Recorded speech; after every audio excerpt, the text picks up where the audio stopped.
Egy német motoros felderítő holtteste szétválaszthatatlanul odafagyott az eljegesedett bőrnyerekhez. A fagy belülről repesztette szét nehéz motorkerékpárjának öntött vas hengerblokkjait. A fém a varratok mentén pattant szét, nem bírva a jég belső nyomását. 1941. decembere. A levegő tört üveg éles permetévé dermedt. A hőmérséklet rohamosan zuhant a rendkívüli -42 fokos értékig. Ezen a klimatikus határon a szabványos fegyverolaj azonnal kristályosodik, az emberi vér pedig percek alatt besűrűsödik, megállítva a szívet. A német armada módszeresen vonja össze páncélos öklét Krasznaja Poljanánál. A főváros széléig már csak jelentéktelen kilométerek vannak hátra légvonalban. Az egész offenzíva ritmusát immár kizárólag az abszolút fagy diktálja. A halálos hideg könyörtelenül töri meg mindkét hadsereg olajozott logisztikáját. Az erősen ötvözött acél rideggé és törékennyé válik. A homlokgéppuska zárja a metsző hidegtől végleg beszorul. Ilyen elviselhetetlen körülmények között a törzskar sürgős rádiótáviratot küld. A szöveg száraz, minden érzelemtől mentes. A parancs a legkisebb lehetőséget sem hagyja a manőverezésre. Bármi áron meg kell állítani az ellenség élen haladó páncélosékét egy keskeny, eljegesedett erdei úton. A visszavonulás szigorúan tilos. Erősítés ezen az elszigetelt szakaszon nincs, és nem is várható. A törzstisztek néma, bénító sokkal nézik a kiterített topográfiai térképet. Túlságosan is jól értik-e háború kíméletlen matematikáját. Egyetlen közepes harckocsit vetettek oda egy teljes létszámú gépesített oszlop ellen. Ez egy biztos halálos ítélet. A T-34-es legénysége szó nélkül fogadja a harctéri jelentést. Mind a négyen szibériaiak, zord emberek, akiknek reflexeit a tajga fehér némasága kovácsolta ki. A harckocsi parancsnoka, Kuznyecov törzsőrmester pontosan, sietség nélkül hajtogatja össze a rádiótáviratot. Szélmárta arcán feszesre húzta a bőrt a fagy, összehúzódott szeméből kizárólag hideg, tárgyilagos számítás olvasható ki. Semmi ifjonti illúzió. Alaposan ismeri az összes német típus harci jellemzőit. Tudja minden ellenséges tank hengerelt homlokpáncéljának pontos vastagságát, ismeri a sebezhető pontokat és minden egyes ellenséges torony forgási sebességét. A háború ezen a fagyott földön mentes minden magasztos pátosztól. Ez kizárólag nehéz, végletekig mocskos és véres fizikai munka. Meghalni ezen a havas védelmi vonalon nem jelenti automatikusan a hősies önfeláldozást. Itt meghalni annyit tesz, mint átengedni az ellenséges acélékét kelet felé. A harci feladat mindenki számára kristálytiszta. Ölni a legénységet és égetni a fémet, amíg el nem fogy a teljes lőszerkészlet, vagy amíg szét nem olvad a lövegfar. Kuznyecov nagy erővel csap rá eljegesedett vászonkesztyűjével a torony jeges páncéljára. A hang tompa, mintha egy gránitsziklára mérnének ütést nehéz pörőjjel. Értettem a feladatot, parancsnok, feleli rekedten a vezető a fülkéjéből. A rendkívüli fagy már régen megbénította a hangszálait. Az uralkodó magaslatra vonulunk. Teljesen lezárjuk a jeges lejtőt. A dízel gyorsan kihűl ebben a szélben. Sokáig nem bírjuk a lesállásban. Pontosan addig bírjuk, amíg szükség van rá a pontos tűzhöz. Indítsd a gépet. A vezető hihetetlen fizikai erőfeszítéssel nyomja be a merev, jeges tengelykapcsoló pedált. Az erőteljes önindító kínlódva vonít, próbálva átforgatni a megdermedt tengelyeket. A dízelmotor hirtelen sűrű fekete füstoszlopot okád a szikrázó fehér hóra. A harckocsi egész 30 tonnás testével beleremeg, az erőátviteli szerkezet csikorgatva fogadja a kolosszális terhelést. A harci gép lassan kúszni kezd a mély, érintetlen hóbuckákon keresztül. A finom, kemény hópor azonnal eltömít minden figyelőrést. A szűk küzdőtérben a hőmérséklet stabilan -30 fokon áll. A fagyott páncélacél agresszíven szívja ki az utolsó maradék hőt is az emberi testekből. A legénység mélyen hallgat. A felesleges beszéd csak az értékes belső energiát égetné. A széles acéllánctalp minden egyes ütése a fagyott földön tompa vibrációként, fájdalmasan visszhangzik a gerincoszlopokban. A kanyargós erdei út hirtelen összeszűkül. Vastag, évszázados fatörzsek állnak áthatolhatatlan, sűrű falként a keréknyomok mindkét oldalán. Ez a természet adta tökéletes hely egy zárt tűzzsák kialakítására. És egyben abszolút tökéletes acéltömegsír is, ha a túlerőben lévő ellenségnek sikerülne oldalról megkerülnie a rejtett állást. Kuznyecov a műszereken keresztül módszeresen méri fel a terep nehéz domborzatát. A keskeny erdei folyosó garantáltan nem hagyja majd, hogy a támadó németek széles vonalban bontakoztassák ki harcrendjüket. De az első kilőtt gránát elkerülhetetlenül elárulja majd az átszázott tüzelőállást. Utána pedig megkezdődik a könyörtelen, teljes megsemmisítésig tartó közvetlen párbaj. A kegyetlen fizika törvényei most a konfliktus mindkét fele ellen dolgoznak. A könyörtelen fagy szünet nélkül szorítja össze a futógörgőket, amelyek gyári gumiabroncsai finom porrá morzsolódnak a 30 tonnányi fém hatalmas súlya alatt. A szibériaiak pontosan tisztában vannak minden egyes, kényszerű üres járatban töltött másodperc árával ilyen extrém hidegben. A nagy teljesítményű dízelmotor leállása az egész legénység elkerülhetetlen halálát jelentené. A forgattyúházban az olaj gyorsan sűrű, mozdulatlan szurokká változik. A műszaki folyadékok kikristályosodnak, szétrepesztve a csöveket. Kuznyecov rövid, éles kézjellel utasít a fordulatszám abszolút minimumra csökkentésére. A harckocsi végtelenül lassan kúszik be az előre elkészített állásba, közvetlenül a meredek szakadék szélénél. Messze lent kanyarog a keskeny út eljegesedett szalagja. A hosszú, meredek lejtő teljesen átalakult egy sima jégtükörré. Ez a tökéletes geometriai pont egy váratlan oldaltámadáshoz, és egyben halálos taktikai csapda, a visszavonulás legkisebb esélye nélkül.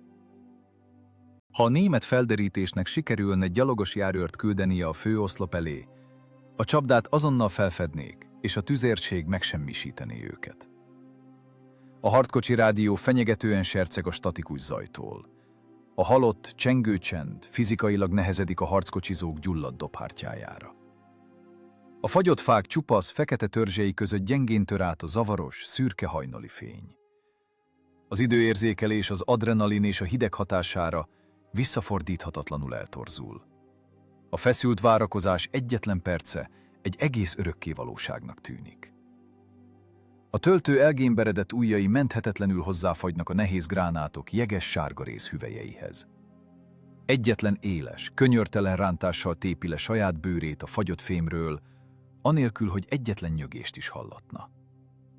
A fizikai fájdalom éles villanása kiózanítja az elhomályosult elmét. A sűrű, sötét vér ott marad rászáradni a hüvelyek hideg, csillogó sárga rézére. Kuznyecov folyamatosan a parancsnoki periszkóp okulárjába néz. Az optika üveglencséit szaggatott légzésétől gyorsan belepi a vastag fehér zúzmara. Állandóan törölgetnie kell a lencsét egy durva gyapjú rongyal, véresre dörzsölve a tenyerét. Egyetlen felesleges, óvatlan mozdulat elkerülhetetlenül elárulná rejtett állásukat egy éles fénycsillanással. A közeledő, profi ellenség soha nem bocsátja meg az ilyen gyerekes hibákat. Hirtelen a kemény, fagyott föld alig észrevehetően, de ritmikusan remegni kezd. A finom, növekvő vibráció a hideg acél irányítókarokon keresztül tisztán átadódik a kezekbe. Ez már nem a jeges északi szél lökése, hanem a közeledő gépek kolosszális ösztömege. A hadosztálytörzs nem tévedett a koordinátákban. A nehéz páncélos ék magabiztosan haladt pontosan az előkészített állásuk felé. A nagy teljesítményű motorok távoli zúgása fokozatosan olvad össze egyetlen, folyamatos, pszichére nehezedő morajlássá. A kiváló minőségű német kruppacél könyörtelenül töri le a csontáfagyott fenyőajnövényzetet. Ez a Wehrmacht előretolt avantgárdja, amely magabiztosan nyomul előre. Idegen páncélosok százai, lánctalpaikat csörgetve gördülnek a jeges, mély keréknyomokban. Kuznyecov lassan, minden mozdulatát kontrollálva hajtja le téli fejbeszélőjének védőrostéját. Kemény, nem pislogó tekintete rászegeződik a kanyarból előbukkanó ellenséges élharckocsira. Az idegi feszültség eléri kritikus pontját, készen arra, hogy tűzpokollá robbanjon. Jönnek, páncéltörőt a csőbe. Kész, csattan szárazon, élesen, és végtelenül hangosan a harckocsi ágyú súlyos zárszerkezete. Elől már csak az idegtépő, növekvő fémcsörömpölés marad az idegen lánctalpak felől, és a feléjük rohanó, elkerülhetetlen katasztrófa. Az éjszakai sötétség elrejti a névtelen folyó partját. A jeges szél borotválja a hó felső rétegét. A műszaki szakasz 2 órája fejezte be kényszermunkáját. A lankás folyóparti emelkedőt egybefüggő üvegfelületű korcsolyapályává változtatták. Több tonna folyóvizet locsoltak a fagyott talajra, így most út helyett egy monolit jégpáncél fekszik ott. Semmi katonai szerencse, csak puszta mérnöki számítás és pokoli fizikai munka. Ez a lejtő lesz az ellenséges páncélosok tömegsírja, de előbb nekik maguknak kell túlélniük ezt az éjszakát. A hőmérséklet a kritikus -40 fok alá süllyed. A páncéltest féme agresszíven szívja ki az utolsó hőt. A harckocsi egy hatalmas acélhűtő ládává, egy koporsóvá változott. A gép belsejében nem lehet maradni. 40 perc alatt halálra fagysz. Kuznyecov törzsőrmester lemászik a mély földbe vájt fedezékbe. A legénység rejtett tüzet rakott a gödör alján, a füst elvész a fenyők eljegesedett ágai között. Hallgassátok a parancsomat! Kuznyecov hangja száraz, a fagytól megrepedezett. Alvás szigorúan felváltva. Az ügyeletes 15 percenként meglöki az alvót. Ha fél órára lehunyod a szemed, soha többé nem nyitott ki. Értettem, parancsnok, rekedt meg a töltő hangja. Gépiesen nyújtja elgémberedett kezeit a halványlángok felé. Az arcot el a tűztől, vág közbe keményen Kuznyecov. Ha felenged a bőr, a szélben csontig reped. Csak a tenyeret és a talpat melegítjük. Megkezdődik a legnehezebb harctéri rutin. A téli háború képlete nem bocsátja meg a legkisebb gyengeséget sem. A szovjet acél hőt követel. A legénység leereszti a vizet és a sűrű motorolajat a dízelből. Súlyos, fekete cseppek hullanak kelletlenül a vasvödrökbe. A folyadék a szemük láttára sűrűsödik be, nyúlós szurokká változva. A megfagyott V2-es motort lehetetlen elindítani a fagyban, folyamatosan, módszeresen melegíteni kell. A szibériaiak egész éjjel hordják a nehéz vödröket a tűzhöz. A sűrű fehér gőzfelhők keverednek a marókorommal. A harckocsizók arcát vastag, fekete olajréteg vonja be, a marófüst kimarja a gyulladt szemeket. Minden mozdulat mérhetetlen erőfeszítésbe kerül. A megfagyott, olajos gúnya megáll magától. Az anyag megtörik a hajlatoknál, vágja a bőrt, akadályozza a légzést. Izzó, parázsló szenet gyűjtenek egy széles acélparázstartóba. A vezető hason csúszva húzza be közvetlenül a harckocsi haspáncélja alá. A parázs vörös izzása alig töri át a korom sötétet. Ez kétségbe esett, halálos kockázat. A láng egyetlen véletlen csillanása azonnal odavonzza a német éjszakai járőrt. Egyetlen kósza német aknavető gránát véget vetne a küldetésüknek a harc kezdete előtt. De felmelegített forgattyúház nélkül a tank csak egy halott fémtömeg maradna. A parázstartó hője lassan emelkedik a motortér felé.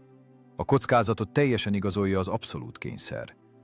A dízelnek az önindító első fordulatára be kell indulnia, különben a jégcsapda nem csapódik le.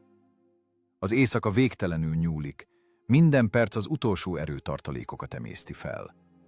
A fagy bebújik a pufajkák alá, megbénítja az izmokat, kritikusan lelassítja a vérkeringést. Az ügyeletes töltő nagyot üt a vezető vállára. Az megrándul, nehezen nyitja ki zavaros szemét. Az alvás ilyen végletes hidegben olyan, mint egy édes, kábítószeres kóma. A szervezet könyörög a megadásért, hogy lehunja a szemét és örökre elaludjon. Kuznyecov módszeresen ellenőrzi a személyi fegyverek állapotát.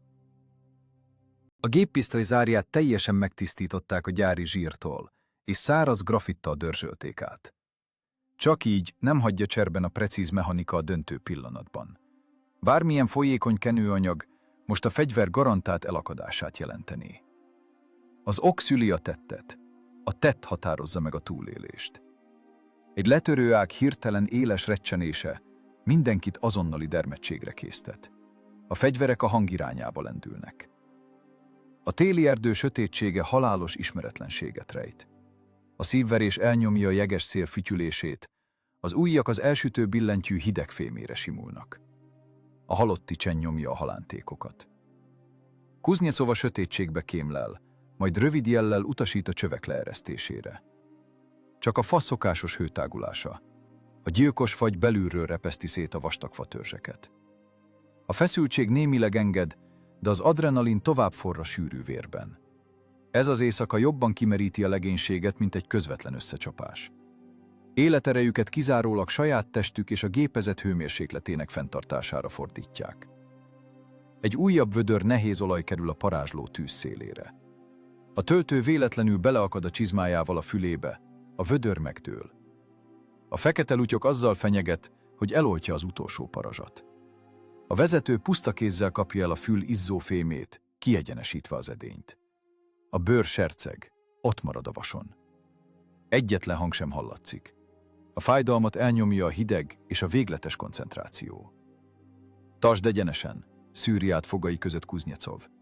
Tartom, feleli halkan a vezető, megégett tenyerét az ingujjába rejtve. A vödörféme gyorsan megfeketedik a maró koromtól, a benne lévő folyadék lassan forni kezd. Az égés és a forró gépolaj jellegzetes szaga sűrűn tölti be a mély fedezéket. Ez nehéz, végletekig mocskos férfias kényszermunka. Semmi szép hősiesség nincs ezekben a fagyott, megfeketedett arcokban, csak a tapasztalt profik automatizmusa. Az élő emberek az acélgép szerves függelékeivé váltak. Egyetlen feladatuk a gép 100%-os működőképességének biztosítása bármi áron. Folyamatosan táplálják a tankot a saját hőjükkel, az álmukkal, az életükkel. A szél hirtelen felerősödik, kemény maréknyi szúrós hódarát vágva az arcokba. A hóvihar zúgásán keresztül távoli, alig kivehető ritmikus morajlás hallatszik. Ez nem a fák fagyos recsenése, hanem nehéz német páncélos technika, amely néhány kilométerre nyugatra dolgozik. Az ellenség nem alszik, módszeresen készíti fel gépeit a reggeli rohamra a főváros ellen. Kuznecov figyelmesen nézi mechanikus parancsnoki óráját, melynek üvegét vastag jégvirág borítja. A szürke hajnalig pontosan 3 óra van hátra. 3 óra, folyamatos küzdelem minden egyes foknyi hőért. 3 óra egyensúlyozás, a fagyhalál és a véletlen felfedezés vékony határmesdjéjén. A fáradt olajjal teli vödrök ismét a tűzre kerülnek. A folyamat gyilkos rendszerességgel ismétlődik. A túlélés mérnöki tudománya nem tűri a legkisebb hibát sem. Szürke hajnal hasít bele a sűrű, fagyos ködbe. A levegő cseng a végletes mínusztól. A fagyott erdő csendjét nehéz gépi morajlást tépi szét. A kanyargós útra kifordul a Wehrmacht előretolt járőre. Az acélék magabiztosan húzódik be az erdei folyosó szűk torkába. Elől a közepes panzerek haladnak, utánuk féllánctalpas lövészpáncélosok és nehéz teherautók nyúlnak el a gépkocsizó gyalogsággal. A német vezetők vakon bíznak benzinmotorjaik kifogástalan működésében. Az élen haladó parancsnoki gép megkezdi a meredek emelkedőt a magas folyópartra. 30 tonna német acél magabiztosan kúszik fel a lejtő sima tükrére. A keskeny lánctalp ráfekszik a monolit jégre, és a tapadás azonnal megszűnik. A lánctalpak sima féme veszetten csiszolja a fagyott kérget. Téli jégkörmök nincsenek. A gyári európai szabványt kemény talajra vagy könnyű hóra tervezték. Az acél tehetetlenül csikorog a jégpáncélon, a benzinmotor kínlódva vonít. A fordulatszám az abszolút kritikus pontig emelkedik. A tank megmerevedik az emelkedő kellős közepén, a vonóerő teljesen eltűnik. A több 10 tonnás monstrum megindul hátrafelé.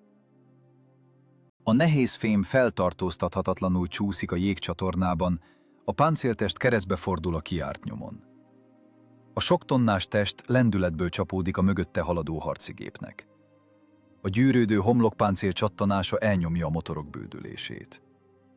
A hátsó tank lecsúszik az eljegesedett töltésről a mély árokba, a fém ropogva zúzza össze a saját gyalogságát, akiknek nem volt idejük félreugrani. Az oszlop végleg elakad. Az útvonalat teljesen elzárja a roncsolt fém. A német tisztek torkuk szakadtából ordítják a parancsokat. A gyalogosok tömegesen ugrálnak le a platókról a mély hóba, a rövid bőrcsizmák térdig süllyednek. A jeges északi szél azonnal átfúj a vékony posztóköpenyeken. A sofőrök kétségbe esetten próbálnak tolatni, de a hátsó sorok nem látva az akadályt tovább nyomulnak előre. A technika önmagát préseli össze a szűk palacknyakban, halott, átjárhatatlan torlasz alakul ki. A motorok egymás után fulladnak le a végletes túlterheléstől. A német nyári szintetikus olaj percek alatt kristályosodik ki a leállított motorokban, a kenőanyag kemény ragasztóvá válik. A bivajerős önindítók kék lánggal égnek le, miközben próbálják átforgatni a megfagyott főtengelyeket. A mechanika halott. A jégcsapda egyetlen lövés nélkül lecsapódott. Kuznyecov nem veszi le gyulladt szemét az irányzó távcső panorámájáról. Légzése egyenletes, pulzusa nyugodt. Végleg elakadtak. Látom, feleli szárazon az irányzó, el nem mozdulva az okulártól. Az élen haladót keresztbe fordította, a jobb oldala teljesen nyitott. Távolság 400 méter. Megvárjuk az oszlop teljes blokkolását. A fagy tovább végzi módszeres mészárlását a megbénult ellenségen. A német harckocsizók kézzel próbálják elforgatni a tornyokat, de a toronykoszorú kenőanyag a csonttá fagyott. A forgatószerkezetek beszorulnak, a fagyban rideggé vált fogaskerekek eltörnek a kézihajtás kétségbeesett rángatásától. Az acél tűzdobozok mozdulatlan, vak célpontokká változnak. Az ágyúcsövek minden irányba merednek. A tűzmanőver abszolút lehetetlen. A keréknyomokat sűrűn kitölti a roncsolt fém. A nehéz teherautók tehetetlenül csúsznak a mély árkokba.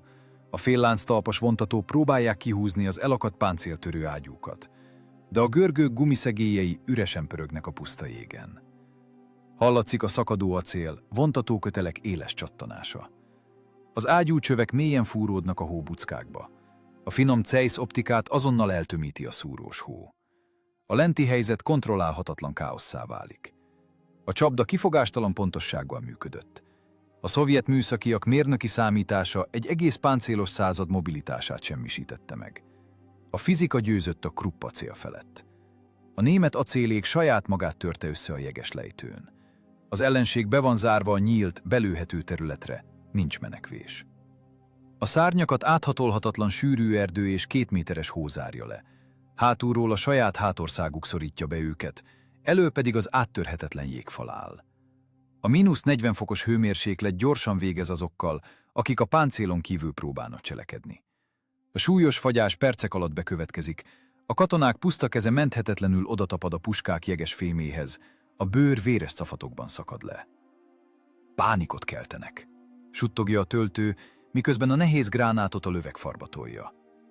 Első számú célpont, az élharckocsi. Vágja rá keményen Kuznyecov. Második számú célpont, a zárólövészpáncélos. Értettem. Távolság 350 méter. Repeszrombolóval a gyalogságra nem dolgozunk. Csak páncéltörő. Égetjük a vasdobozokat. A feszültség a szűk küzdőtérben rohamosan nő. A hideg verejték marószaga elnyomja a fegyverolaj megszokott bűzét. Az emberek végleg egybefortak a hideg fémmel. Az irányzék szálkeresztje pontosan a német élharckocsi toronypereme alá simul. Az ellenséges parancsnok pánikban nyitja ki a felső búvónyílást, megpróbálja vizuálisan felmérni a katasztrófa mértékét. A parancsnoki távcsőben csak az egybefüggő, legyőzhetetlen jégpályát látja. Nem látja az álcázott hosszú csöbet az uralkodó magaslaton. A szibériaiak hidegvérrel rögzítik ezt a pillanatot. Semmi káröröm, semmi gyűlölet. Csak egy nehéz pörölyt emelő profi pontos számítása. Ez csak mocskos munka. Az ellenség halálos hibát követett el, és most módszeresen meg kell semmisíteni. A német oszlop görcsösen rángatózik haláltusájában. Az egyik közepes tanknak csodával határos módon sikerül beindítani a megfagyott motorját. A kipufogó csövekből bődüléssel tör elő a sűrű, kékes láng. A széles lánctalpak éles visítással tépik a jeget. A tank kétségbeesetten próbál kitörni a csapdából, de a páncéltestet hirtelen oldalra dobja.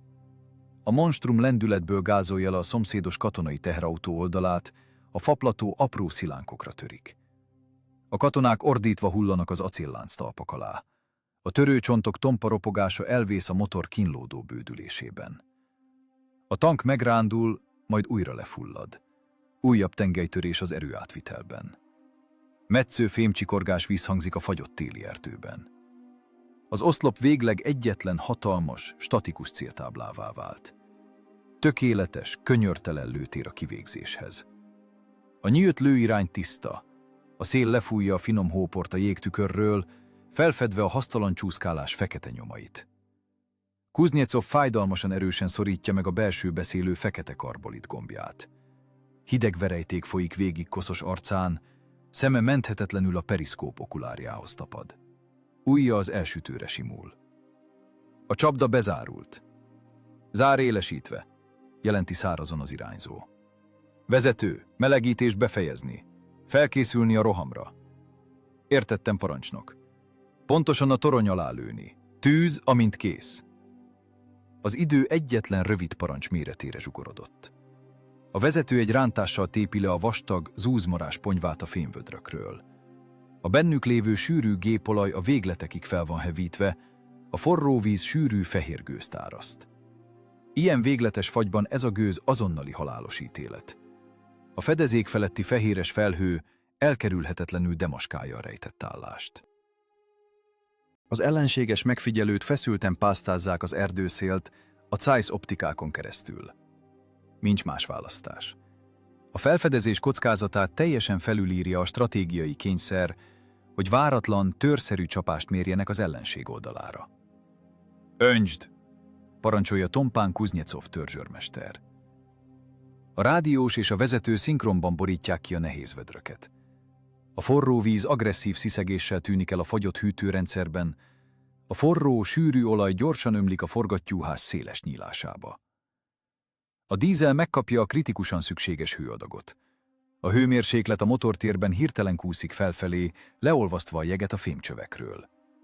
Az ellenség odalent tovább küzd tehetetlenül a sima jéglejtőn, benzinmotorjaik fuldokolnak és leállnak a kolosszális túlterheléstől. Kontakt! Indíts! A vezető hihetetlen erővel nyomja be a merev, jeges pedált. Az erőteljes önindító, kínlódó vonítással forgatja át a nehéz, fagyott lentkereket. Egy másodpercnyi halotti csend következik, a fém csikorog a vadfeszültségtől. A megdermett acél kelletlenül enged, majd a hatalmas V2-es dízelmotor fülsiketítően köhögi fel a sűrű fekete füstöt. A masszív dugattyúk összesűrítik az üzemanyagkeveréket, és a motor hirtelen életre kell. Mély, alacsony, egyenletes morajlás tölti be a mély földbe vájt fedezéket. A finom vibráció azonnal átterjed a hideg páncéltestre. A harckocsi súlyosan beleremeg, készen a rohamra. Az acél felébredt. Első sebesség, padlógáz, indulunk, vezényel Kuznyecov. A széles acéllánctalpak csörömpölve marnak bele a fagyott talajba. 30 tonna szovjet fém egyetlen erős lántással tör ki az álcázott lesállásból. A kemény hókerep éles recsenéssel törik meg a futógörgők súlya alatt. Az álcaháló cafatokra szakad, menthetetlenül beleakadva a fenyők éles ágaiba.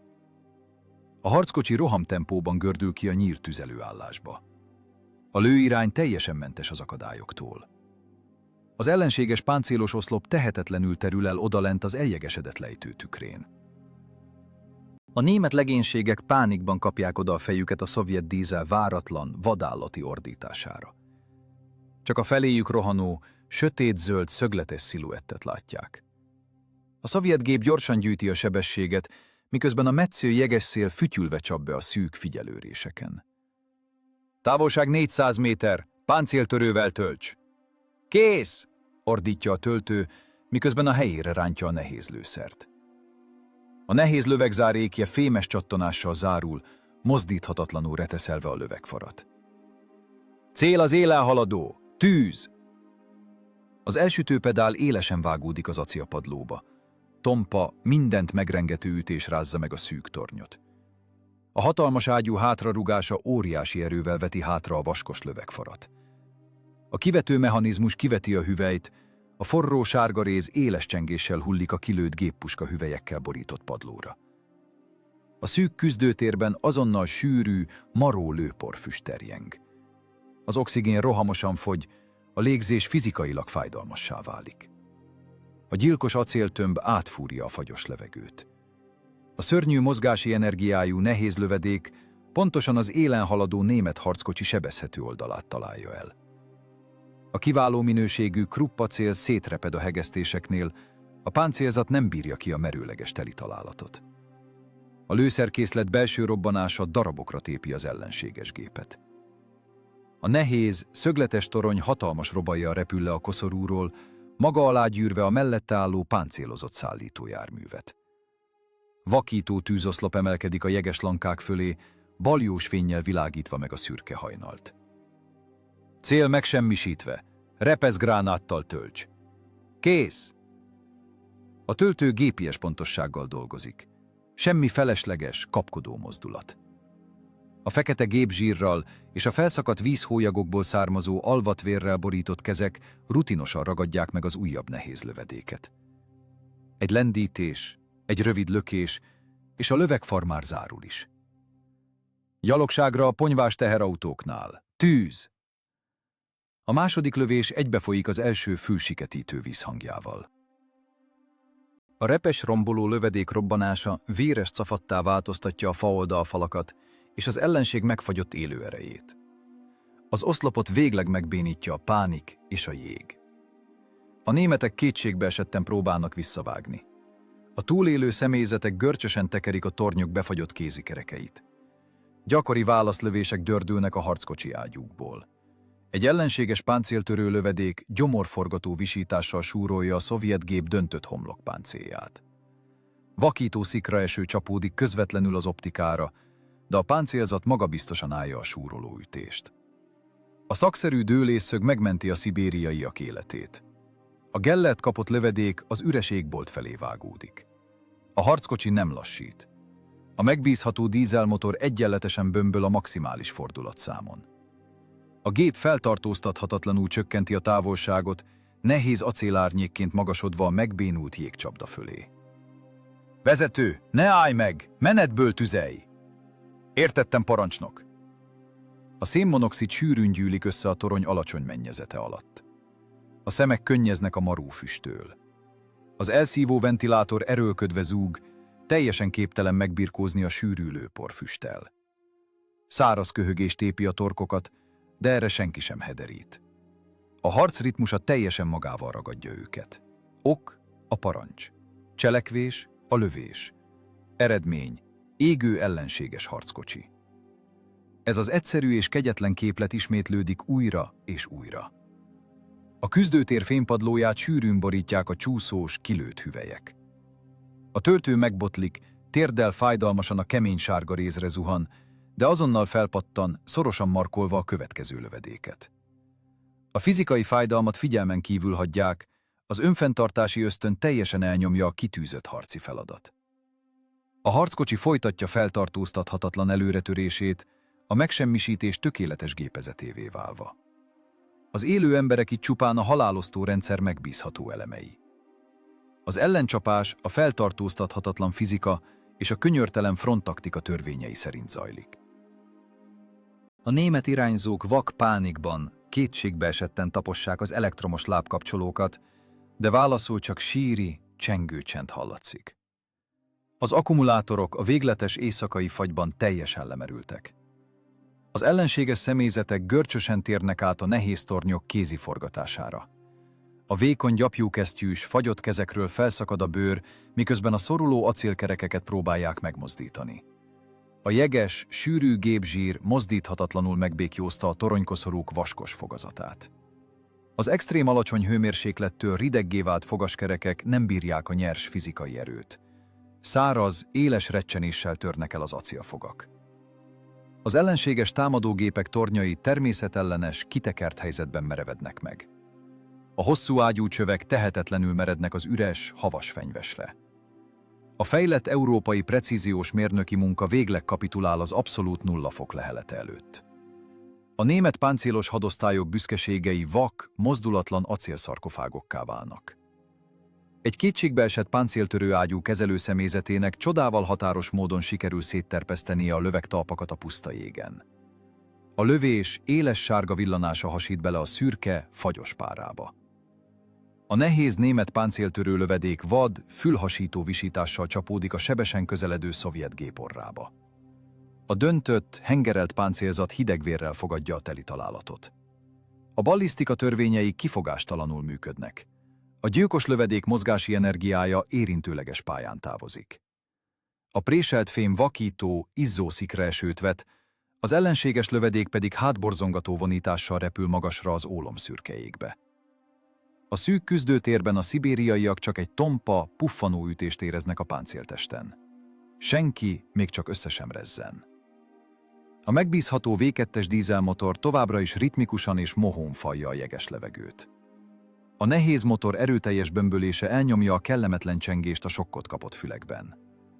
A vezetőmechanikus keményen tartja az irányítókarokat. 30 tonna magabiztosan tapossa a fagyott talajt, kiválasztva a tökéletes szöget a következő halálos csapáshoz.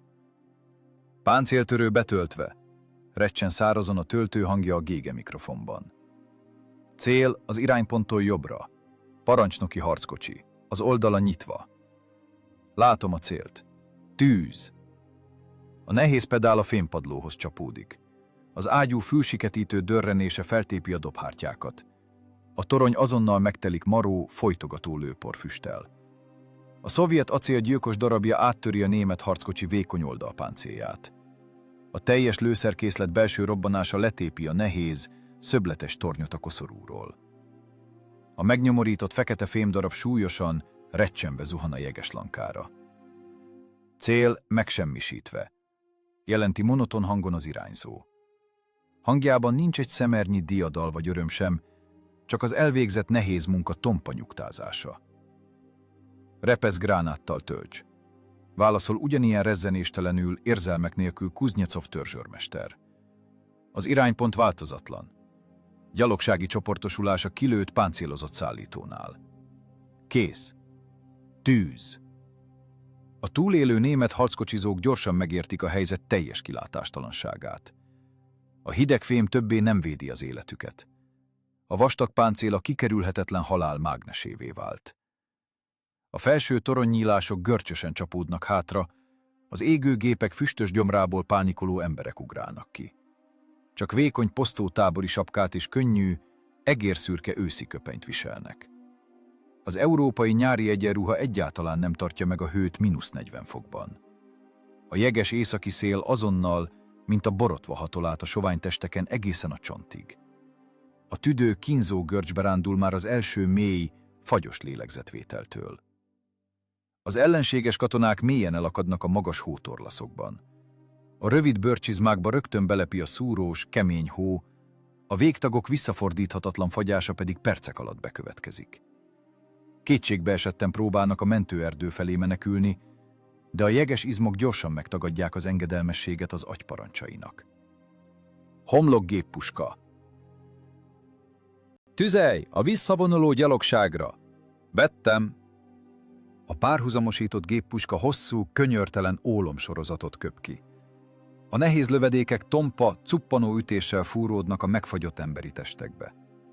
A német katonák zsákként hullanak a vakítóan fehér hóba, sötét, gyorsan megfagyó vérfoltokat hagyva maguk után. Senki sem üvölt a fájdalomtól. A vadfagy sokkal gyorsabban bénítja meg a gyenge hangszálakat, mint az állati félelem. A halál a hóbuckák között szinte zajtalanul érkezik. A megbénult oszlop lemészárlása módszeres, rutinszerű gyári műszakká válik a futószallag mellett. A szibériaiak az izzó torony belsejében úgy dolgoznak, mint egyetlen, tökéletesen összehangolt óramű. A személyzet minden tagja a saját, szigorúan meghatározott feladatát végzi. A töltőerővel veti a nehéz sárgaréz lövedéket a nyitott lövegfarba. A vaskos lövegzárékje csattan, mozdíthatatlanul bezárva a halált a csőbe.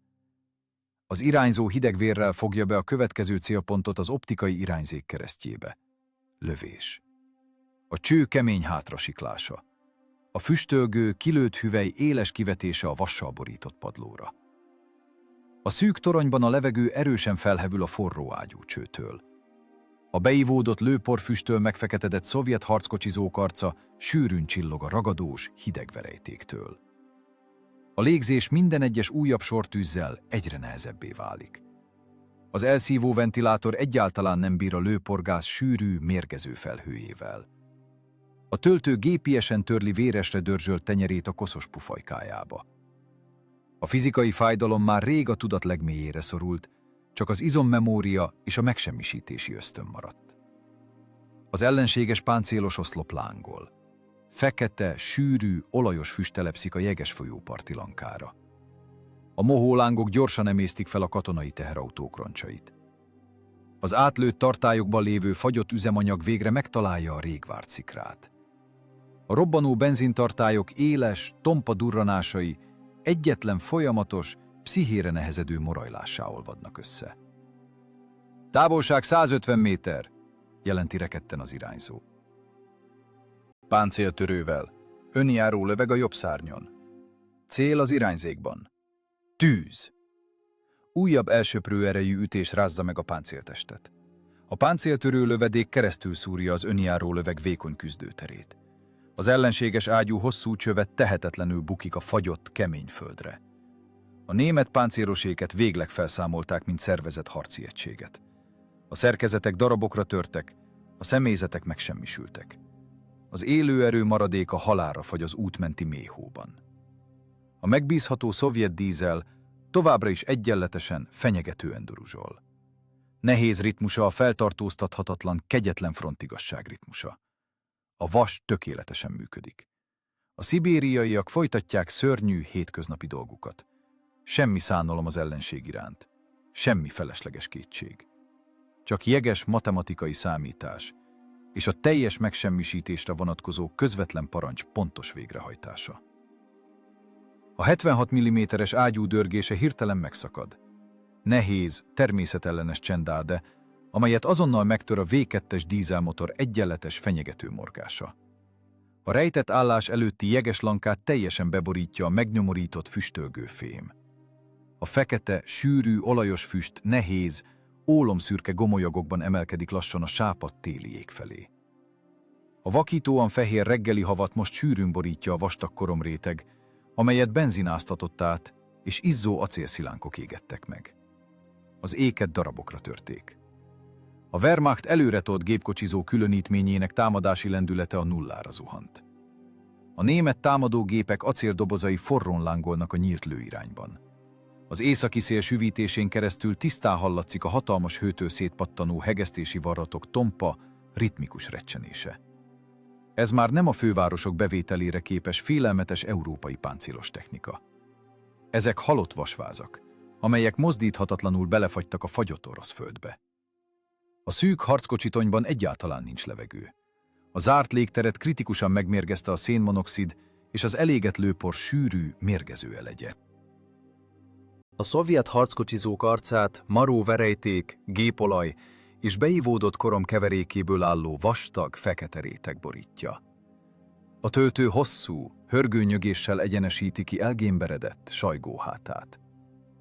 A küzdőtér bordázott fémpadlóját bokáig borítják az üres, kilőtt sárgarészhüvelyek. A fém még mindig agresszíven őrzi a lövések égető hevét, alulról fűtve a levegőt. Pucolják ki a küzdőteret! Hüvelykivetés! Vezényel szárazon, minden érzelem nélkül Kuznecov törzsőrmester. A töltő óriási fizikai erőfeszítéssel löki félre a nehéz alsóvész búvónyílást. A halálosan hideg, fagyos levegő szaggatott vonítással tör be a felforrósodott toronyba. A benti hőmérséklet ugrásszerűen zuhan. A jeges húzat könyörtelenül vág bele a gyulladt tüdőkbe, azonnal lehűtve a verejtéktől átázott pufajkákat. A nehéz sárgarészhengerek egymás után tompa puffanással repülnek ki, egyenesen a megfeketedett, véres hóra.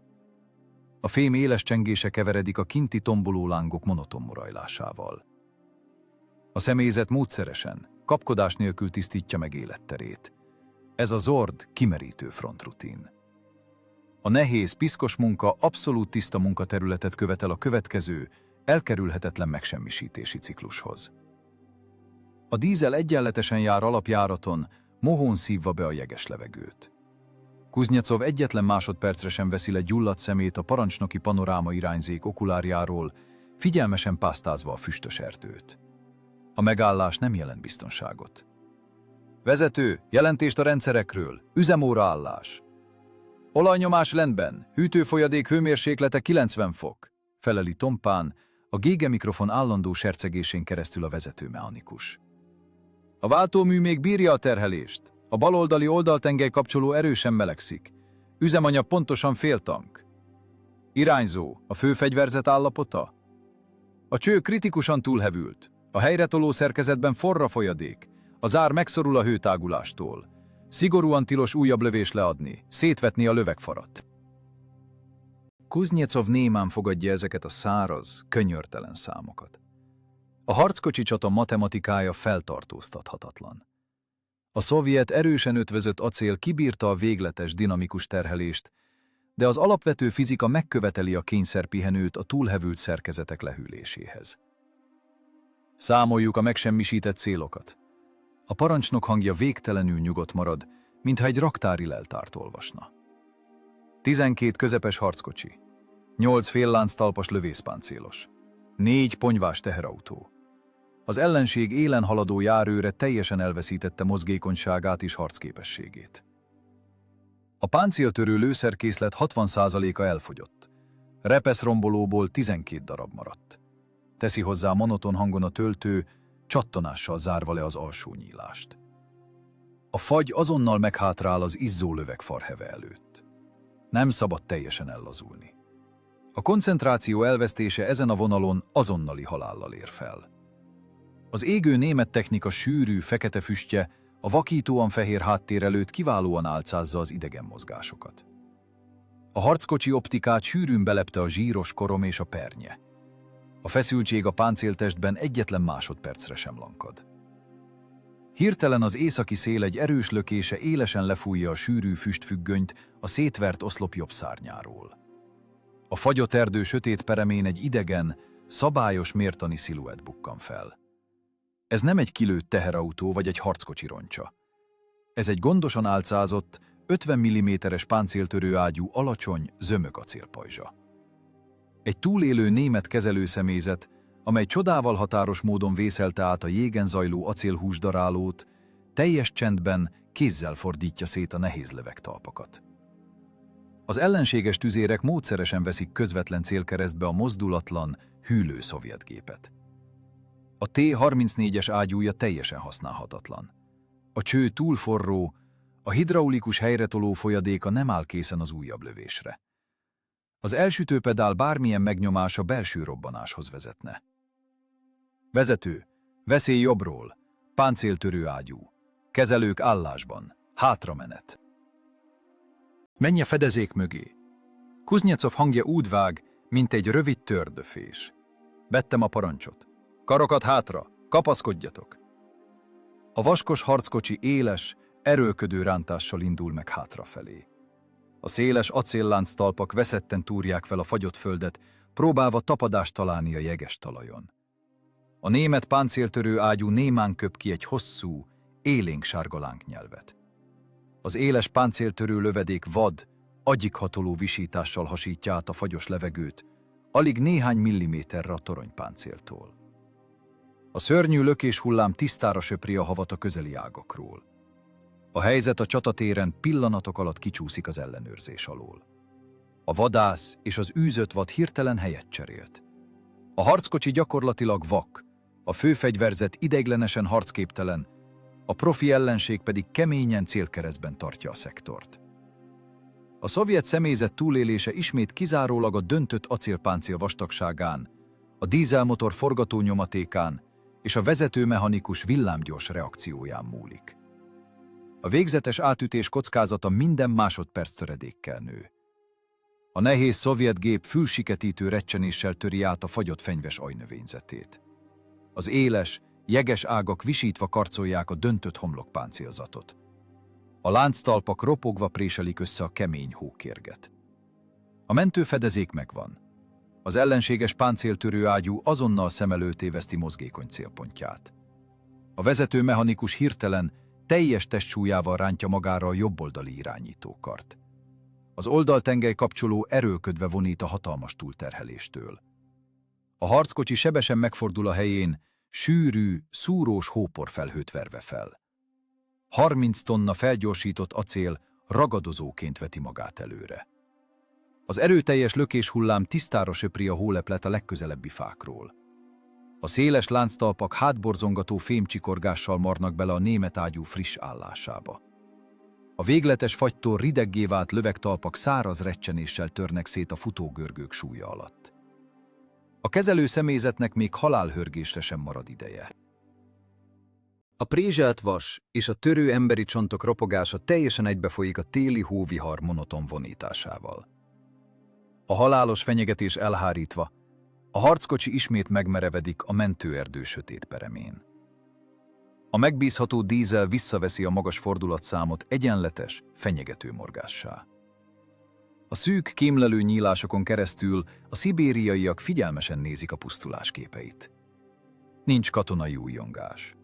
Az emberi örömöt teljesen kiégette a maró szénmonoxid és a végletes adrenalin szint. Belül csak az elvégzett véres munka ólomsúlyú nehézsége maradt. A sima, jeges lanka végleg a Wehrmacht előretolt különítményének óriási tömegsírjává változott. A túlélő megszállók vakpánikban menekülnek el az égő gépektől, tömegesen hagyva sorsukra súlyosan sebesült bajtársaikat. Eldobják fegyvereiket, örökre eldobják idegen büszkeségüket. A vékony, egérszürke európai köpenyek egyáltalán nem tartják a hőt. A katonák görcsösen ugranak az útmenti mély hótorlaszokba, de a porhanyós hó mellig elnyeli őket, megbékjózva minden mozdulatukat. A fagy teljes erővel sújt le. A -42 fokos hideg sokkal hatékonyabban dolgozik, mint a géppuska szallagok. A menekülő emberek erejében a vér percek alatt besűrűsödik. A gyenge szívek nem bírják a jeges, sűrű folyadék keringetését. A németek egymás után rogynak a hóba. Kétségbeesetten próbálnak kúszni, lefagyott, elfehéredett ujjaik véresre kaparják a kemény hókérget. Az éles jégkristályok könyörtelenül tépik szét a vékony hajszálereket. Megkezdődik az élő szövetek gyors, visszafordíthatatlan elhalása. Az üszkösödés menet közben fajja fel a végtagokat. Az élő katonák a szemük láttára változnak mozdulatlan, az örök hidegtől megmerevedett jégszobrokká. Az ellenséges hadsereg szörnyű, pótolhatatlan fizikai árat fizet minden egyes téves lépésért ezen a fagyott földön. Ez az éjszak abszolút, zord igazságszolgáltatása. A könyörtelen természet módszeresen és hidegvérrel tisztítja meg saját szektorát a hivatlan idegenektől. A fagyos harckocsitonyban sűrű, savanyú lőporfüst terjeng. Az elszívó ventilátor erőlködve zúg a mennyezet alatt, de teljesen tehetetlen a mérgező szmoggal szemben. Az elhasznált levegő fizikailag vágja a gyulladt tüdőket. Minden egyes újabb lélegzetvétel kinkeserves erőfeszítés a személyzetnek. 4 ember szaggatott, ziháló légzése hangos visszhangként verődik vissza a sisakok fejhallgatóiban. Az emberek lassan fulladoznak, de a toronynyílást kinyitni szigorúan tilos. A kinti extrém hideg sokkal gyorsabban végezne velük, mint a szénmonoxid. A szovjet harckocsizók arcát fekete korom, gépolaj és megfagyott verejték vastag kérge borítja. A szemek a végsőkig gyulladtak, a szemfehérje apró hajszálerei tömegesen pattantak el a vad megfeszítéstől és a marófüsttől. Az irányzó nedves homlokával nehézkesen támaszkodik a vaskos lövegfar hideg fémének. Az acél még a téli sisak vastag szövetén keresztül is égetően hideg a bőrén. A töltő gépiesen, puszta reflexből számolja át a lőszerládákban maradt nehéz lövedékeket. Meggémberedett ujjai engedetlenül csúsznak a hüvelyek jeges-sárga részfelületén. A megállt gép belsejében uralkodó halotti csend sokkal jobban nyomja a dobhártyákat, mint a nemrégi harc fűsiketítő robaja. Ez a nehéz, végtelenül piszkos frontmunka tiszta pszichológiája. Az orosz földet meg kell tisztítani a fegyveres söpredéktől. A söpredék aktívan ellenáll, következésképpen módszeresen meg kell semmisíteni. Itt nincsenek magasztos filozófiai eszmék, csak a megölt ellenségek és a túlélő bajtársak száraz, kegyetlen statisztikája. Vége. Suttogja végtelenül rekedten az irányzó a belső beszélőrendszerbe. Torkát teljesen tönkretette a száraz köhögés. A tüzelési szektorban megszűnt a mozgás. Látom. Feleli ugyanilyen halkan, szinte csak kicserepesedett ajkaival Kuznyecov törzsőrmester. A gyalogság halálra fagyott. A technika teljesen elégett. Az oszlop halott. Itt megállítottuk őket. Még csak most kezdtük el a munkát. Ez csupán egy előretolt járőr volt. Utánuk egy egész páncélos hadosztály menetel. Ez a rövid párbeszéd végtelenül szárazon hangzik. A hangokban a győzelmi pátosznak még az árnyéka sem fedezhető fel. A harckocsizók csupán egy megmásíthatatlan fizikai tényt rögzítenek. Az ellenség halott. A harci feladatot ezen a vonalon teljesítették. De az izmokat egyetlen másodpercre sem szabad ellazítani. Hirtelen jobbról egy kilőtt páncélozott szállító füstölgő roncsa mögül lassan egy sötét, görnyett alak bukkan fel. Egy túlélő német tiszt. Szürke köpenye borzalmasan megégett, arca egyetlen összefüggő fekete, vérző maszk. Meggémberedett, hajlíthatatlan jobb kezében mozdíthatatlanul szorít egy nehéz páncéltörő kézigránátot. Nem fut fedezékbe.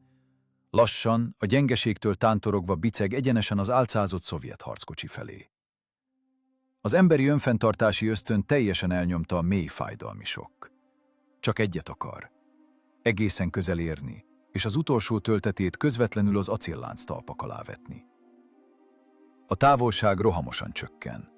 50 méter, 40 méter, 30 méter. Parancsnok! Magányos gyalogos a jobb szárnyon, gránát van nála. Látom a célt, figyelem! Kuznyecov szándékosan nem nyúl a párhuzamosított géppuska elsütő billentyűjéhez. Csak fagyos tekintettel figyeli az ellenséget az optika vastag üvegén keresztül. Most a golyók helyett a totális fagy végzi el a munkát. Pontosan 20 méternyi távolságban a német súlyosan megbotlik saját katonája megfagyott tetemében. A tiszt lendületből térdre rogy a mély hóban. Görcsösen próbálja kirántani a biztosítószeget a nyeles gránát hosszú fanyeléből, de meggémberedett, érzéketlen ujjai már nem engedelmeskednek az agyparancsainak. Az inak felmondták a szolgálatot a kritikus túlhűléstől. A német tehetetlenül kiejti kezéből a fegyvert, lassan emeli eltorzult arcát a sápadt téli ég felé. Szája hangtalanul nyílik néma sikolyra. Kimerült teste súlyosan dől a bal oldalára. A halál szinte azonnal beáll. Az extrém hideg örökre megállítja a gyenge szívverést. A jégpáncél megbízhatóan fedi be az újabb halott hódítót. A fenyegetést a természet törvényei elhárították, jelenti rezzenéstelen arccal a harckocsi parancsnok. Értettem, feleli azonnal a vezető. A dízel fordulatszáma stabil, az egységek hőmérséklete az üzemi normán belül. Továbbra is mozdulatlanul ülnek erdeiles állásukban. A kimerült harckocsizók testét időnként erős, kontrollálhatatlan remegés lázza meg. Ez nem az állati félelem jele, hanem a szervezet természetes élettani reakciója a végletes idegi kimerültségre és a vastag acélpáncélon keresztül lassan, de biztosan beszivárgó halálos fagyra. A szibériaiak elvégezték nehéz férfi munkájukat. Hideg vérrel változtatták a félelmetes német gépesített éket füstölgő, haszontalan ócskavas halommá. De a könyörtelen háború soha nem ad időt a pihenésre. Állandó, folyamatos előrenyomulást követel. A harckocsizók némán, a triplexeken keresztül nézik a német stratégiai ambíciók ellobbanó mágiáit. A fekete, maró füst fokozatosan oszlik el az erősödő északi szél lökései alatt. A nyílt láng gyorsan emészti fel a festék és a ponyva utolsó maradványait. Hamarosan a szétlőtt fém teljesen kihűl, a lánctalpak által feltépett jeges lejtőt pedig új, makulátlanul tiszta hóréteg borítja be. A téli természet örökre elrejti a kegyetlen, módszeres kivégzés nyomait.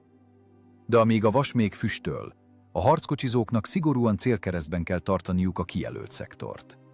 Minden egyes felesleges, várakozással töltött perc könyörtelenül szívi el az életerő utolsó morzsáit. A csengő csend minden hosszú másodperce úgy kong a fejhallgatókban, mint egy nehéz vészharang ütése. Pontosan tudják, hogy előttük elkerülhetetlenül újabb ellenséges harckocsi oszlopok, újabb csapdák, és a föld megtisztításának újabb piszkos munkája vár rájuk. A letett katonai eskü tompa vízhangja folyamatosan rezonál a szovjet páncéltest átfagyott fémében. Az átfagyott torony halotti csendjét hirtelen éles elektromos sercegés töri meg. A 10RT-típusú rádióállomás nehézkesen életre kell. Az étert sűrűn kitöltik a légköri zavarok és a távoli ágyúdörgés monoton moraja. A sisak fejhallgatójának jeges fémje fájdalmasan nyomja a lefagyott füleket. A rádiós géppuskás görcsösen tekeri a merev ebonit frekvenciaváltó tárcsát, a megfagyott rézérintkezők gyengén szikráznak a félhomályban. A fehér zaj sűrű függönyén keresztül végül áttör a távolság és a végletes fagy által eltorzított dandártörzs hívójele. Kuznyecov törzsőrmester lassan emeli cserepes ajkaihoz a fekete karbolit tangentát. Arcán a bőrt csontkeményre húzta a rászáradt sár, a fegyverzsír és a megfagyott izzadtság. Nem következnek győzelmi jelentések, sem túlélői öröm. Csak a fizikai tények száraz rögzítése. Föld, itt sólyom. A menetoszlop megtörve. Az utat a megsemmisített technika teljesen elzárta. Az ellenség mozgását megállítottuk. Sólyom, itt föld, értettem. Az adást nyugtázom. Várják a további utasításokat. Vége. Az ügyeletes rádióstiszt hangja a láthatatlan éterszál másik végén alig észrevehetően remeg a feszültségtől. A törzskari parancsnokok ebben a pillanatban némán törlik le a vastag piros nyilat a kiterített topográfiai térképről. Ez a papírra rajzolt vonal fenyegetően mutatott egyenesen a főváros északi peremvidéke felé, de mostanra a valóságban megszűnt létezni. Az áttörés halálos fenyegetését 4 kimerült ember szakértelme és 30 tonna szovjet ötvözött acél hárította el. A stratégiai fordulat a frontnak ezen a szűk, hullákkal borított szakaszán bekövetkezett. A helyi áttörést véglegesen megakadályozták, de itt az első vonalban ez csak rövid technikai szünetet jelent az újabb, könyörtelen húsdaráló előtt. A rádiós elengedi a merev fémadás kapcsolót. Átfagyott ujjai engedetlenül csúsznak le a jeges vasról.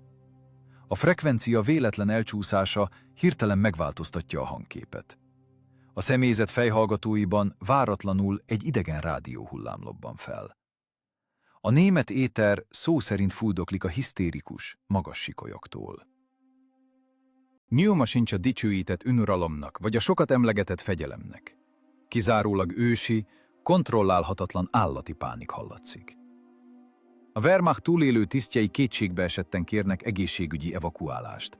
A mikrofonokba ordítanak a halálra fagyott századokról, a szétrepett motorblokkokról és a támadó alakzatok teljes megbénulásáról. Ezen az éteri káoszon vág át a berlini főparancsnokság kemény, érzelemmentes fémhangja. A rádióhullám egy kategórikus, az adott körülmények között teljesen őrült parancsot hoz. Egy lépést sem hátra, az állásokat bármi áron tartani kell, a pozíciók elhagyásáért kivégzés jár. Kuznyecov hidegen hallgatja az idegen beszédet, szemei üresek maradnak. A német hadsereg a szemük láttára olvad el, nyári egyenruhás, megfagyott húscafatokká válva.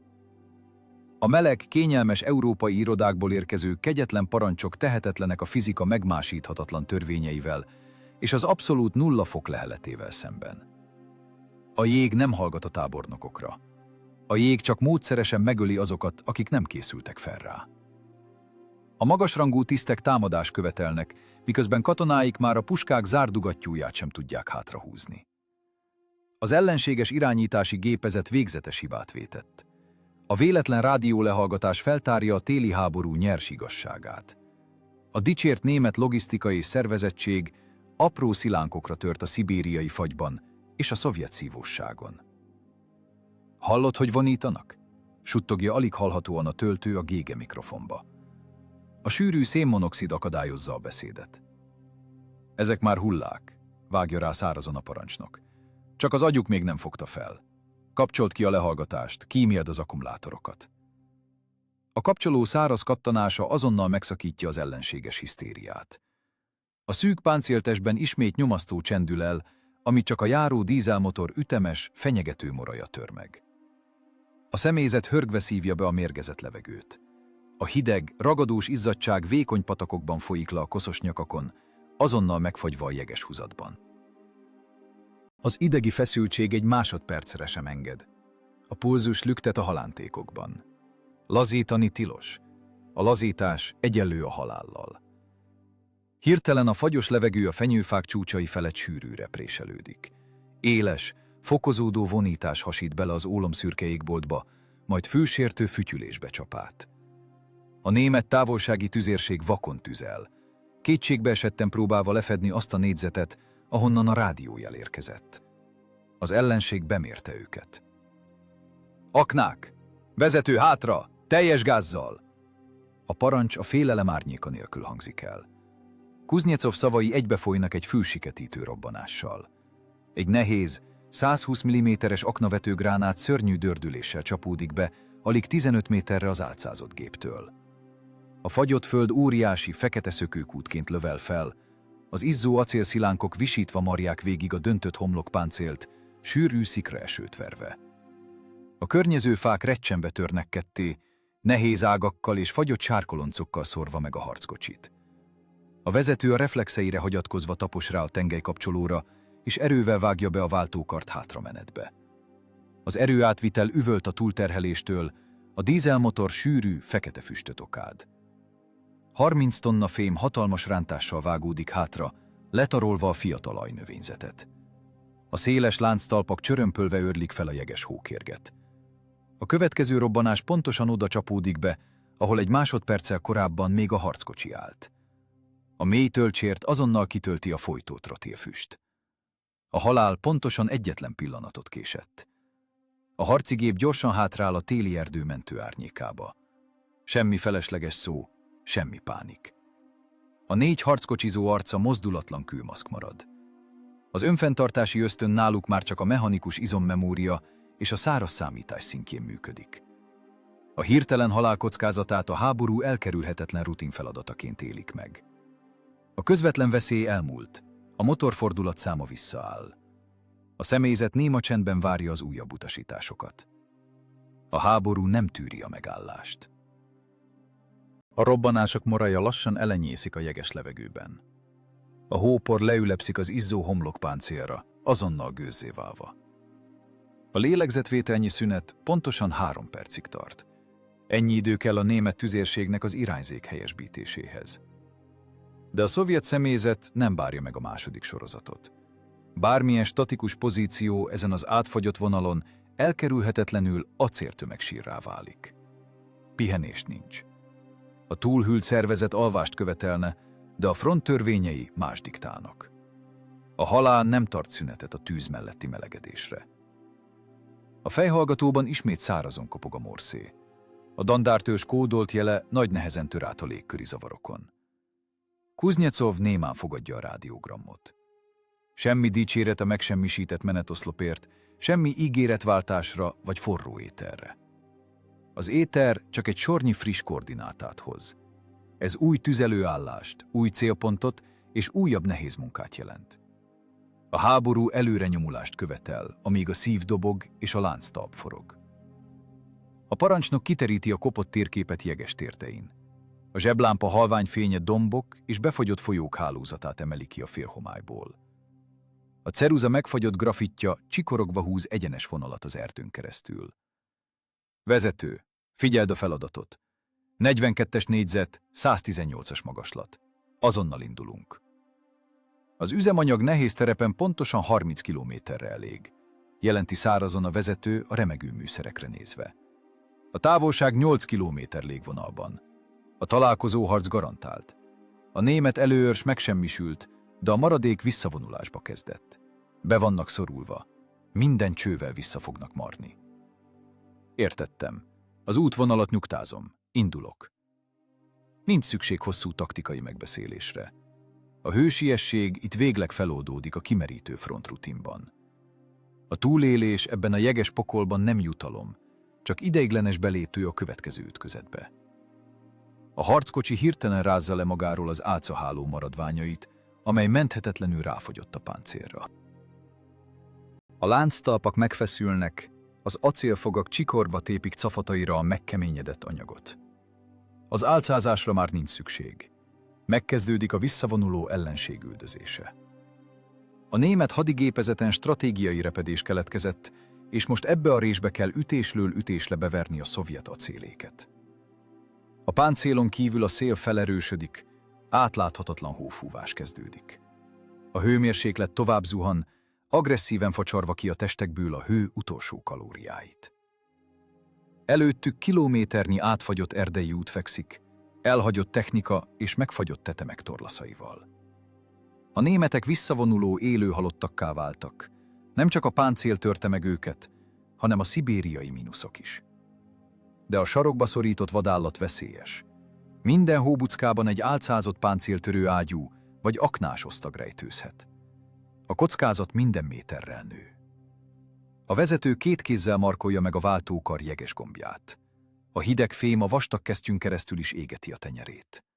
A váltómű ellenáll, a hajtóműolaj megdermedt a kényszerpihenő alatt.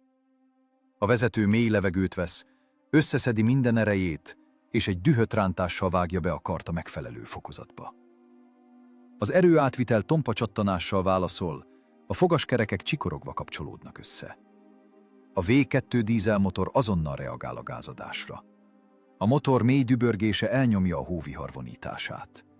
A kipufogók sűrű, fekete füstöt okádnak a fehér függönybe. A széles lánctalpak darabokat tépnek ki a fagyott talajból, és a 30 tonnás monstrum feltartóztathatatlanul felveszi a harci sebességet. A szűk küzdőtérben ismét feszült munkacsend honol.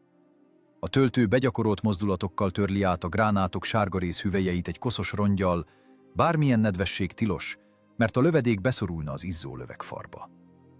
Az irányzó egy másodpercre sem veszi le vöröslő szemeit az optikáról, próbálva átlátni a hóvihar leplén. Kuznyecov befeszül a parancsnoki ülésbe, izmai állandó görcsben vannak a hidegtől és a fáradtságtól. Az ellenség pánikszerűen menekül. A dicsért fegyelem összeomlott a befagyott zárdugattyúk és a megdermett olajsúlya alatt. De ez nem vált ki örömet a személyzetből, rájuk még vár a feladat. Megtisztítani a földet a felfegyverzett idegen szeméttől. A harckocsi magabiztosan vág bele a hófalba, a látótávolság 20 méterre csökken, a tájékozódást már csak a gyroiránytű és a vezető ösztöne biztosítja. A gép eltűnik a hókáoszban, csak a feltépet nyomot hagyva maga után. Előttük egy újabb névtelen magaslat, és a következő, elkerülhetetlen szemkontaktus vár a célkereszten keresztül. Az üzemanyag a befecskendezőkbe jut, a motor stabil. A halál módszeresen folytatja munkáját. A hóvihar végleg eltemeti az európai stratégák ambícióit. A villámháború illúziója szétzúzódott az orosz földön. A Blitzkrieg nem a jelentésekben múlt ki, hanem itt, a Moszkva környéki hóbuckákban, megfulladva a befagyott szintetikus olajban. A német hadsereg aszfaltra és jó időre tervezett doktrínája csődet mondott. Több 10 000 tonna acél maradt az útpatkákon, az elit hadosztályok megszűntek létezni. A Maybach motorok halálos csapdává váltak, a precíz alkatrészeket megbékjózta a jég. Ez nem taktikai visszavonulás, hanem egy hadsereg teljes technikai és pszichológiai katasztrófája. A gép belsejében senki sem érez történelmi nagyságot. Kuznyecovék számára ez csak egy újabb nehéz műszak az acélfutószallagon. Semmi pátosz, csak fájdalmas üresség a fejekben és sajgó ízületek. A háború nagy fordulatát ők végletes izomfáradtságként élik meg. A koszos, lőporszagú vattakabát merev a jeges húzatban. A szibériaiak némán végzik a munkájukat, módszeresen pusztítják el azokat, akik ölni jöttek. Ez jeges, pragmatikus számítás. Minden érzelmet kiégetett belőlük a szénmonoxid. A szovjet dízelmotor monotonon morogva vág át a hófüggönyön. Az alumínium motorblokk bírja a szélsőséges ingadozást. Ennek a durva acélnak a megbízhatósága lett a végső ítélet a német csúcs technológia felett. Ahol az európai fogaskerekek eltörtek, ott a szovjet lánctalpak rendületlenül őrölték a jeget és a csontokat. Az orr túlélés mérnöki munkája győzött a kényelem felett. A konstrukció zseniális egyszerűsége biztosította a túlélést. A vezető reflexből vált, nem gondol stratégiára, csak tudja, hogy a gépe nem fog lefulladni az emelkedőn. Ez a vasas bizalom teszi őket megállíthatatlanná. A harckocsi lassan kúszik el a megfagyott megszállók sora mellett. A hóval befújt ágyúk néma vaskeresztekként merednek az ég felé. Az északi szél fehér réteggel fedi be a hullákat, eltörölve a legyőzhetetlen Ármádia nyomait. A fölény mítosza belefagyott a jégbe. Kuznyecov száraz tekintettel figyeli a pusztítást. Nincs benne sajnálat, csak tompa irritáció, hogy még mennyi munka van hátra. A rádió hallgat, az éter üres. A hóvihar erősödik, a szúrós hódara tisztára marja a páncélt a csupasz fémig. A triplexeket eltömi a fehér massza. A vezető szinte vakon irányítja a 30 tonnás monstrumot, csak a vibrációra és a karok ellenállására hagyatkozva. A görgők ropogva zúzzák szét az elhagyott fegyvereket, a gépkarabélyok tusa szilánkokra törik a fém súlya alatt. Az ellenséges fegyverzet haszontalan ócskavassá válik, amit a lánctalpa földbe présel. A világ a szűk, olajszagú küzdőtérre szűkül. Az irányzó bambán nézi a zúzmarás lövegfart, a töltő hörgve szívja be a jeges levegőt. Minden belégzés jégréteget hagy az arcukon. Csak azért élnek, mert mozognak. A megállás a biztos halált jelentené. A háború nem ad jogot a gyengeségre. Megköveteli, hogy élő gépezetek legyenek. Az emberi hús végleg összenőtt az ötvözött fémmel. Egyetlen monolitikus pusztítóeszközzé váltak, amely a tajgában született. A sötétség elnyeli a sápadt téli napot. A szovjet harckocsi sziluettje feloldódik a hóviharban, csak a dízelmotor mély vibrálása marad meg. Ez a morajlás az utolsó dolog, amit a hóban fagyoskodó németek hallanak, mielőtt a jeges kómába zuhannának. A lánctalpak csörömpölése távolodik nyugat felé, ahol újabb magaslatok és újabb ellenséges szerelvények várják őket. Ezt a fémet érzelmek nélkül kell ócskavassá változtatni. A csata folytatódik, nem lassítva könyörtelen üteméből. A szibériaiak akarata keményebbnek bizonyult a Kruppacélnál. Előttük már csak a csengő üresség és a sötétségbe vesző lánctalpak ütemes csörömpölése maradt.